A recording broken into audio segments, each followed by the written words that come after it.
Ya pokoknya setiap hari datang kurma lah intinya, sekitar 1-2 truk, kadang 1 truk kan 7 ton ya, hampir setiap hari masuk kurma.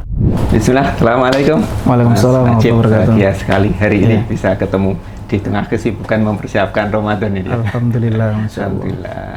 Nah, ini sedikit waktu ke depan mungkin bisa cerita-cerita kita terkait dunia perkurmaan ini. Siap. Ya, mungkin bisa diceritakan di awal Raja Kurma ini berdirinya prosesnya gimana, kemudian dari awal seperti apa? Ya dulu cuman, ini saya juga dapat cerita dari owner ya. Iya. Dulu itu cuman jualannya itu cuman kurma-kurma yang toplesan aja, yang ditoples, yang biasanya cuma nimbang kita, belum jual yang karton-karton. Tapi dengan proses terus banyak pelanggan yang kenal, banyak pelanggan yang percaya, terutama dengan kualitas, kemudian dengan harga-harga yang bisa bersaing harga dengan yang lain. Alhamdulillah prosesnya terus meningkat ya, permintaan juga banyak gitu dari konsumen-konsumen gitu. Jadi prosesnya memang dulu cuman toko aja, toko dulu, tokonya awalnya di sampingnya rumah makan Kairo. Oh iya, tahu saya. Yang Hajar Aswad itu. Terus kemudian tahun 2000 berapa ya? 2010 lah. 9 atau 10 segituan kisaran. Ya, terus ya itu berkembang jadi buka toko lagi, namanya Raja Kurma yang di pojokan itu. Raja Kurma 1 itu namanya. Kemudian kalau nggak salah tahun 2018 itu atau 2017 ya, saya lupa, itu buka lagi toko Raja Kurma 2 yang setelahnya toko Citra itu, toko kain di situ. Kemudian tahun 2019 sebelum Covid itu ada gudang Raja Kurma ini yang di sini. Ya, alhamdulillah qadarullah karena permintaan semakin meningkat ya, jadi tempatnya tidak memungkinkan, nggak cukup, jadi akhirnya kita ada gudang Raja Kurma ini untuk penyimpanan yang skala besar. Jadi untuk menangani konsumen kebanyakan di Malang atau? Kalau kebanyakan di Malang, kita juga ada cabang di Surabaya ya, Raja Kurma Surabaya. Jadi kalau di Malang ada 3 cabang, 3 toko, dan gudang 1. Di Surabaya ada 1 toko. Tapi nanti yang suplai barang semuanya dari gudang Raja Kurma ini. Ya, suplai barang ke toko-toko. Kalau yang ini jadi pemasarannya fokus ke offline ya, artinya banyak agen-agen offline juga. Kalau yang ya, jadi pelanggan-pelanggan kita banyak yang offline. Kalau online kita fokusnya di marketplace ya, kayak Facebook, Shopee, Tokopedia, itu juga ada juga. Itu ada timnya juga di toko yang itu fokusnya di toko yang Raja Kurma 2, yang offline yang online itu. Dan sekarang mulai berkembang di toko Raja Kurma 1 juga mulai ada online-nya. Tapi kalau untuk offline-nya itu memang lebih besar sih daripada online-nya. Serapan pelanggan ya. Grosir banyak, ecer juga banyak. Kalau grosir kebanyakan ke gudang ya untuk sekarang ya. Kalau ecer itu di toko-toko.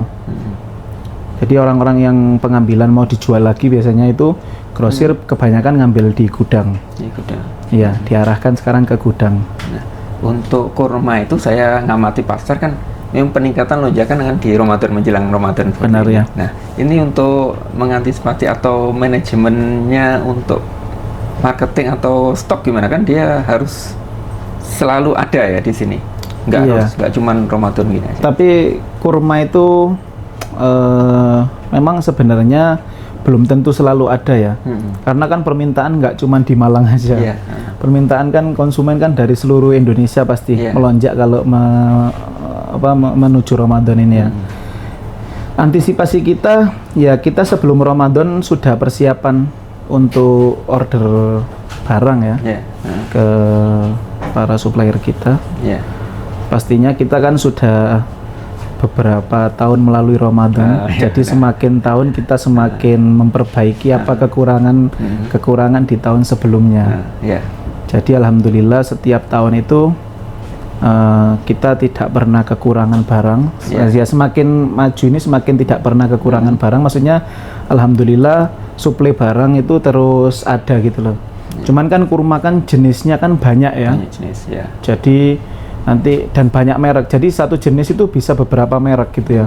Contoh kayak kurma Mesir itu mereknya kan banyak, kayak ada Golden Valley, ada Barokah, Akram, Mesir Saat, banyak lah intinya. Ya, jadi kita siasati kalau memang kurma Mesir yang diminati pelanggan itu contoh kayak Golden Valley kosong karena banyak permintaan, ya kita siasati, kita arahkan atau kita briefing atau kita gambling pelanggan kita untuk kurma-kurma Mesir yang lain gitu. Jadi biar apa ya, biar orang nggak tertuju cuman ke Golden Valley aja gitu. Kalau secara harga seperti apa persaingan antar kurma, antar merek-merek ini bersaing atau memang kalau Mesir memang persaingan di Mesir, untuk Tunis beda ya lagi ya? Iya, kalau Mesir memang sekarang harganya lagi turun ya dari tahun-tahun sebelumnya. Itu kalau persaingan harga sebenarnya yang nggak kalah sih merek-merek lain dengan Golden Valley ya. Golden Valley juga nggak murah-murah banget gitu loh. Dan jualan Golden Valley ini paling apa ya bahasanya itu paling nggak enak bahasanya kalau jualan Golden Valley buat para pedagang ya. Kalau yang dibuat jual kartonan. Karena kan sekarang semua bisa jual, semua tahu harganya gitu. Beda dengan kurma-kurma yang kayak baru brandingnya gitu. Baru itu.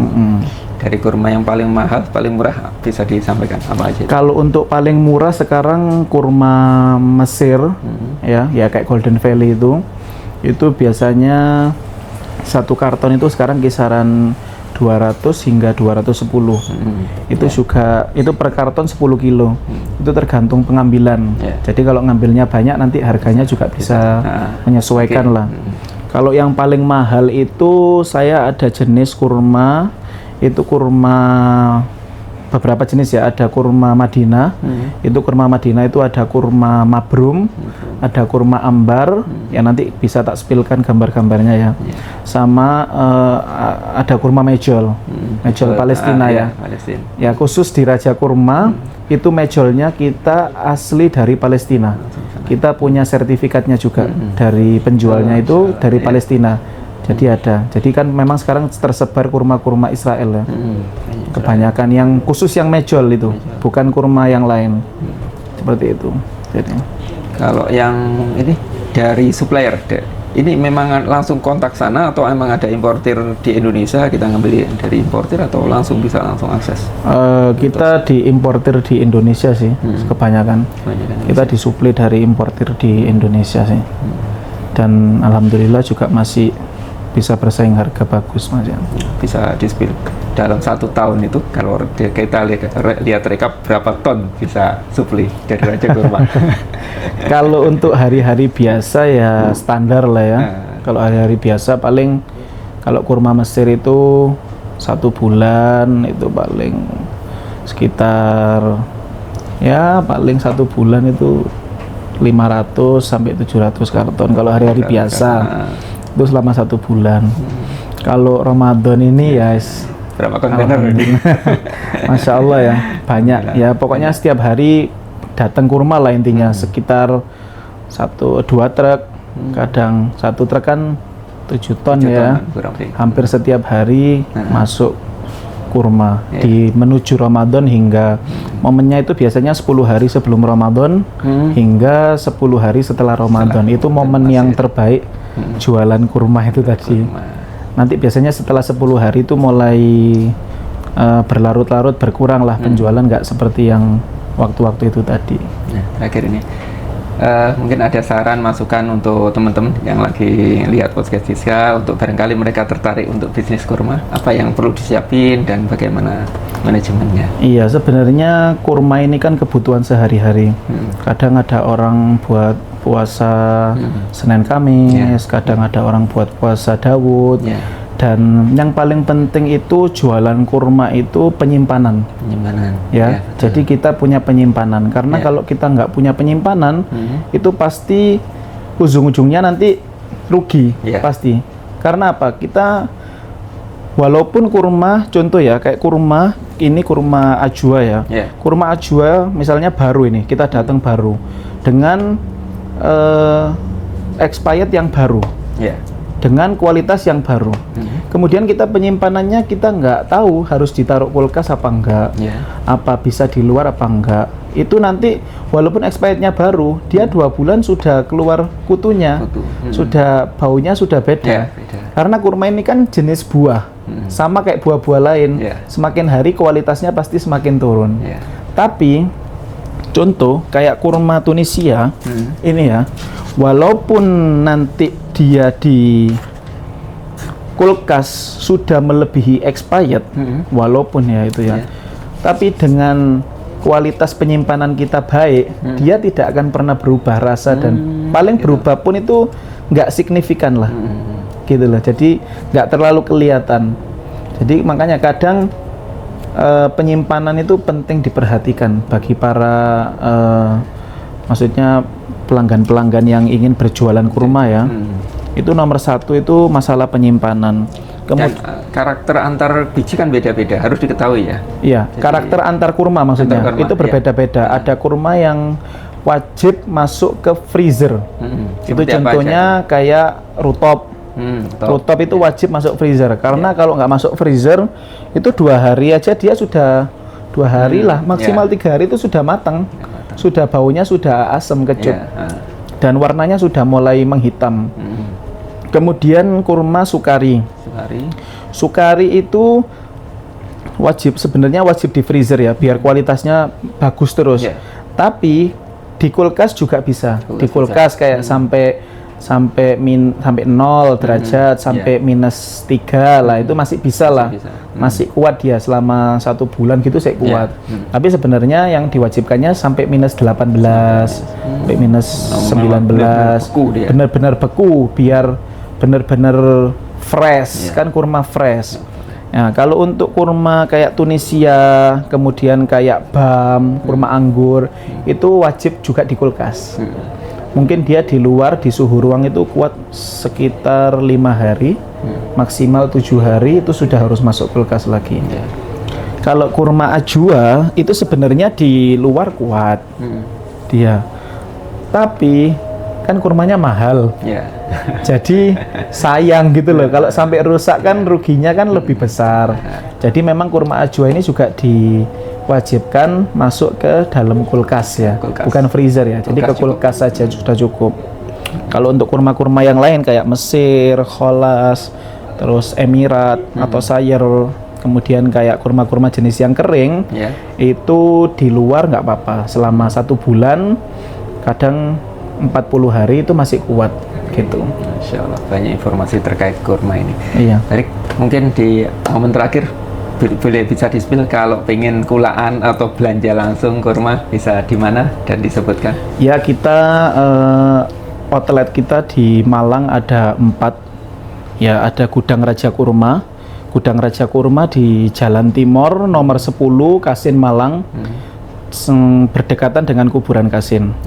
Kemudian ada lagi toko kita yang pertama yaitu Raja Kurma 1. Raja Kurma 1 ada di Jalan Julius Susman nomor 6. Itu pojokan samping depan seberangnya toko Bayakub. Kemudian ada lagi toko kita Raja Kurma 2. Raja Kurma 2 ada di Jalan Syarif Al-Qadri nomor 11. Setelahnya toko Citra Kain. Jadi sebelah kiri deretannya toko Citra Kain. Jadi setelahnya toko Citra. Kemudian yang ketiga ada di Hajar Aswad, itu samping rumah makan Kairo pas berdempetan dengan rumah makan Kairo, itu Jalan Kapten Pierre Tenda nomor 1. Satu lagi yang di luar kota Raja Kurma Surabaya, Jalan Panggung nomor 128 Sasak. Ya, Barakallahu fiik. Semoga Raja Kurma bisa benar-benar merajai kurma di Indonesia. Amin, insyaallah. Barakallah. Jazakallah atas waktunya. Semoga bermanfaat, memberi inspirasi untuk kita semuanya. Amin. Kita ketemu lagi insyaallah bersama Raja Kurma, Mas Najib. Jazakallah. Assalamualaikum. Waalaikumsalam warahmatullahi wabarakatuh.